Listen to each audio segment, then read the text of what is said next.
আসসালামু আলাইকুম রহমতুল্লাহ। এক ভাই দাওয়াত দিচ্ছিল দুপুরে হোটেলে খানা খাওয়ার জন্য। উনি বাইরে চলে যাবে, তো ব্যস্ততার কারণে দুপুরের খানা খাইতে খাইতে মাগরিবের পর হয়ে গেছে অন্যান্য কাজের ব্যস্ততার কারণে। তো আলহামদুলিল্লাহ খাবার অনেক ভালো হয়েছে। এটা অ্যাডভান্স ফিলিং স্টেশনে যে হোটেলটা আছে আর কি, বিন রাজ্জাক ওই হোটেল আর কি। তো গরুর গোস্তটা অনেক ভালো লাগছে, সাথে আলুর ভর্তা ছিল, ডাল ছিল। তো এভাবে খাওয়ার অভিজ্ঞতা তেমন নাই। ভাই বাইরে চলে যাব, সেই হিসেবে বলছে চলেন খাওয়া দাওয়া করে আসি। তো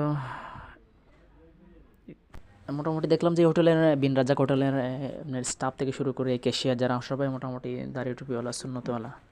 আর একটা জিনিস ভালো লাগছে, বেসিনের সামনে দোয়া দেওয়া আছে, আমার দোয়া, দোয়া করার দোয়া। কারণ দেখবেন হোটেলে দেখেন বাবুর্চিরা তেল ছাড়া কিছু রান্না করতে পারে না। খাবারের অভিজ্ঞতা বলেন। আলহামদুলিল্লাহ, আমার অভিজ্ঞতা অনেক ভালো। অভিজ্ঞতা খুব ভালো, খাবার খুব সুস্বাদু।